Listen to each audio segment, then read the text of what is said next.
All right. So let's go through some of our basic data structures, all right, for organizing our data, right? Again, these are abstractions. We don't worry about the implementation details. We're looking for simplicity, understanding, user-friendly, right? So I guess the bottom level is you need, we used to call them records, or somehow it's an object that you write various data in, right? Your basic data, right? It could be an element data type item, record, object, node. This is me. You got my data about it, right? And actually, when I pulled this up yesterday, or a couple of days ago, I said, oh, look at my Social Security number. So I faked it. That's no longer my Social Security. But it is my, that's my old phone number. That's pre-Africa phone number. So if you want to phone me, don't use that one. All right, so it's your basic component, right? And it's just some box with data in it. And we're going to move these boxes around, right? And what are the operations that you can do with this box? As well, you can read the various fields in it, and you can change the various fields in it, right? So it's a pretty straightforward data structure. Everybody good? Now, there are two ways of finding it. You can do it by location or by address. No, those are two. Those are one. The one is you know where it is. You know its location. You have a pointer to it. You have you know where in memory it's stored, and so that's what this picture was. We have a pointer to that record there, or you have a pointer to this data structure. But the other, it could be some keywords, right? So, for example, the social insurance number is a key, and so then we would search through the whole database looking for the data that had that key, right? Or use some hash table we hash based on that key, which we're going to talk later. And basically, you throw it in a random place based on what the key says. Everybody good? All right, so here's another way. A key is a dictionary, right? You want to know what some word means. Slownik? I don't know what a slownik is, but you have the word and you can search for it in the dictionary. All right, so the next level of abstraction is just the set. It's a big bag that you put stuff in, right? And the operations are you can create an empty set. You can add and remove elements from the set. You can iterate through the elements. You can take union and intersections of these things, right? Everybody good? It's all pretty straight. This is where I keep coming back to, I'm going to keep, some of this is just going to feel easy to me and feel easy to you. And at some point we'll hit a wall and you'll have to tell me when it's hard. All right, so here, what do we got? A generic.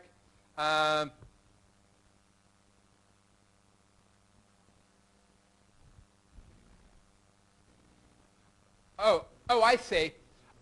This is saying one of the things you can do in Java is when you write the class, right? Here we're writing a class set. I'm not completely defining what it's a set of. All right? So this little bracket with an E in it is sort of it's a variable that you can later stick in what it's going to be, right? So we define the class, well, it's a set of E's, but later when you implement it, you can say, oh, it's going to be a set of integers, or it's going to be a set of toys, or it's going to be a set of something else, right? Everybody good with that? So usually, in most of the code I have through the slides here, everything is a set of E's, and then you make E whatever you want it to be later on, right? People kind of following that? All right, then a list. What's the difference between a set and a list? Is you have an order, right? So you can add and remove particular items, but then you have to specify where you want them, right?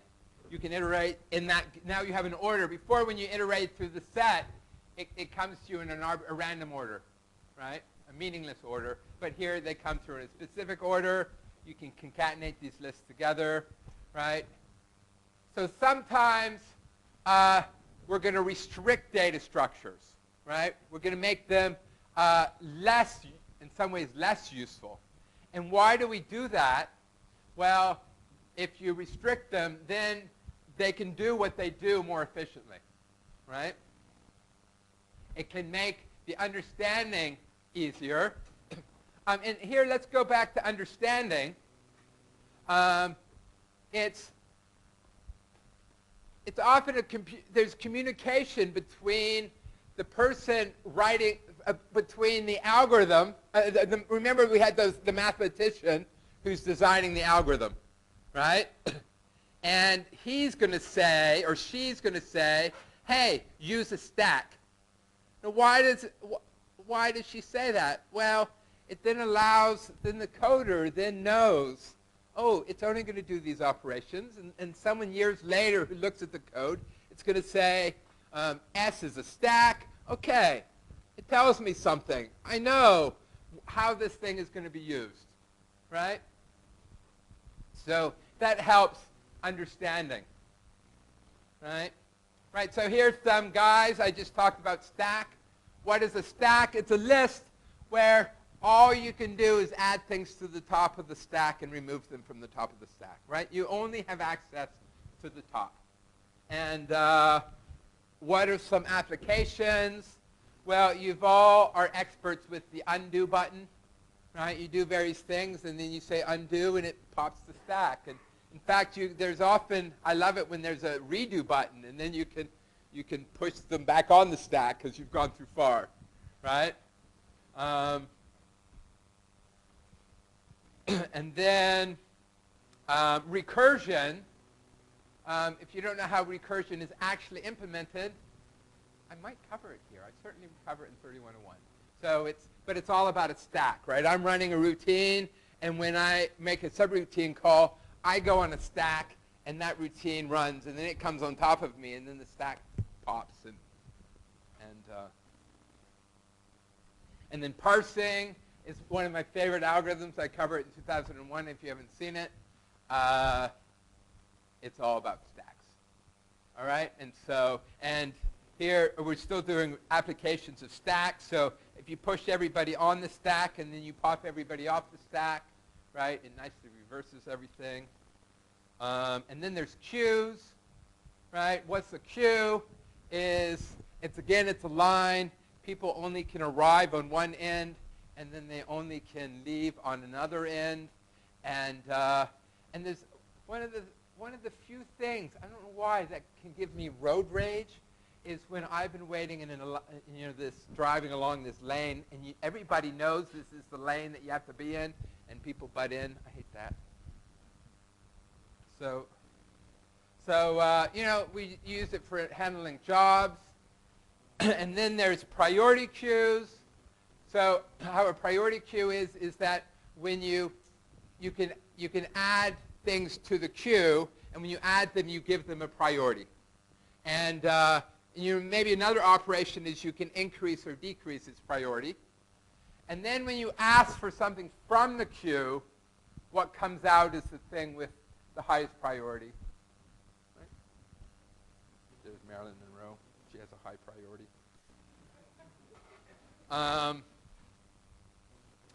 So then we have trees, right? Everybody should know what a tree is. You have your family tree where you have two parents and they have two parents and they have two parents, so that's a tree upward, right? And then there's a tree downward because you have kids and they have kids, and it gets kind of messed up because you go and marry people, but otherwise it's a good tree, right? And then you have family hierarchies, right? And then you got file structure hierarchies, and you got book organization hierarchies, and you got decision trees. Everybody know what a decision tree is? It's like, have you ever played 20 questions? All right, so you think of an object, I think of banana, and then you ask me questions. Is it an animal or is it a vegetable, right? So here I'm thinking banana. So then we say, what color is it? Oh, bananas are yellow. All right, what shape is it? It's round. What size is it? Oh, it's long and skinny, so it's a banana. Right? Yeah? What? Yeah. Well, no. What, is it like a game tree? There's similarities, but let me tell you the difference. For me, a game tree is the board is a certain way, and I branch on all the various moves I could make next. And then we branch on the moves that the next guy will make next. Right? So it's a tree, but I mean, it's sort of a query tree if you think of it in terms of you ask the question, what will I do next? And then you go this way, what will I do next? Right? So there are certainly similarities. Algebraic expressions are represented as trees, right? Times and plus. And then what are the various names? You should know that there's a root, and every node has children, right? This node has 3 children. Every node only has 1 parent, so you don't have a mother and a father, right? You just have 1 parent, right? Everybody good? Oh, and what's a leaf? A leaf is a node that has no children, right? Each node can have any number of children. A node with no children is a leaf.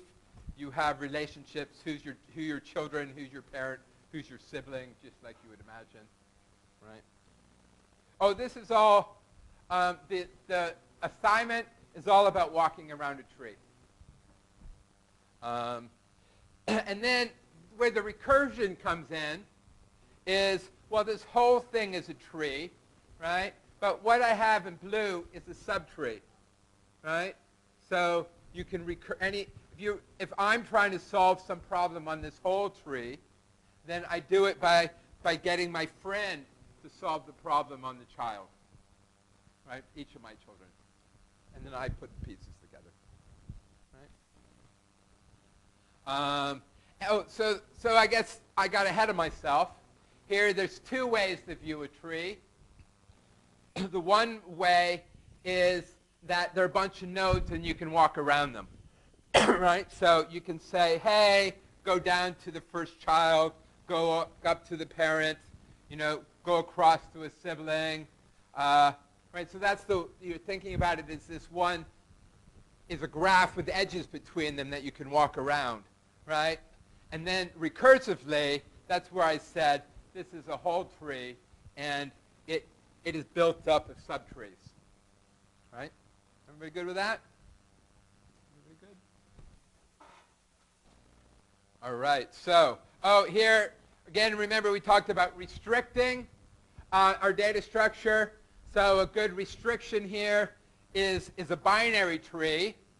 And really the only restriction we're making is that each node has, how many children? Each node has 2 children. It's a binary tree, right? So, I've had on tests questions about, well, how do you define a binary tree? And most people will give you wrong answers, right?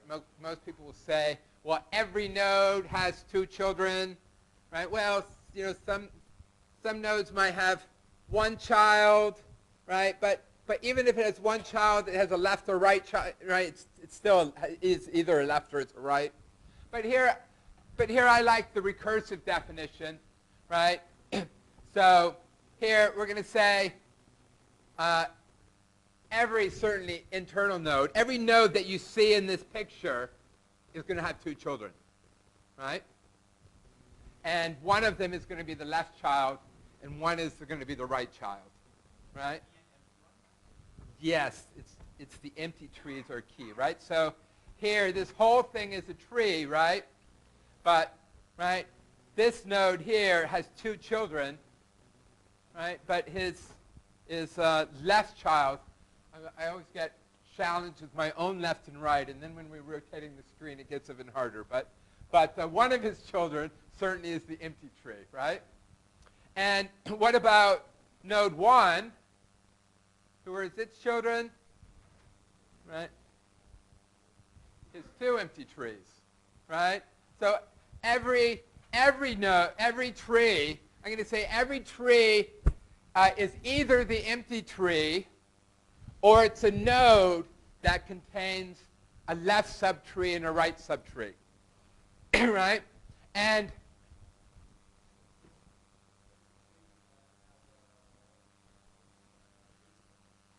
well, yeah, so I would say 7 is still a leaf. And I defined before a leaf was one that didn't have any children, so I'm kind of lying there. Given this definition, let's change the definition to a leaf. And notice a leaf if both of its children are empty, right? So that's a good question. Like 5, I wouldn't call a leaf. He only has 1 empty, right? One is a leaf because, on the other hand, it's depending on your sort of meaning. You know, you could also call the empty trees the leaves, right? Right? I mean, if I was writing a recursive program, I have a big section on this when we're doing in 3101, that if you're writing a recursive program, you don't want a lot of cases. You don't want a case where, well, what do I do if it's a leaf? What do I do if it doesn't have a left child? What if I do if it doesn't have a right child, right? You have all these cases, and that's crazy. But here, we don't have as many cases, right? It's a tree that has a single node and a left child and a right child. That's a case, right? Or you're the empty tree, right? So the empty tree then is the base case, right? So in some ways that makes life easier. Everybody up?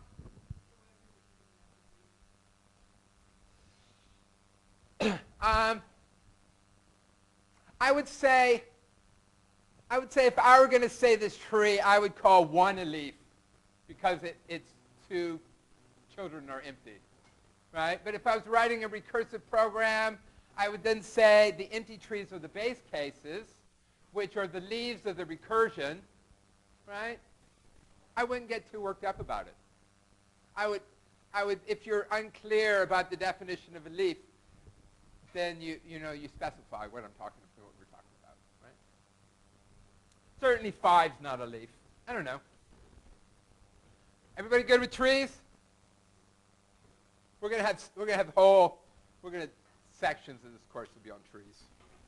We have graphs. A graph is a bunch of nodes, which are the dots, and they have edges between them. And edges can either be directed or undirected. You could have cities and roads. You could have computers and networks. I guess that's all we're saying about graphs right now. All right, everybody good with the graphs? And you can spend entire lifetimes writing books and theorems about graphs. All right?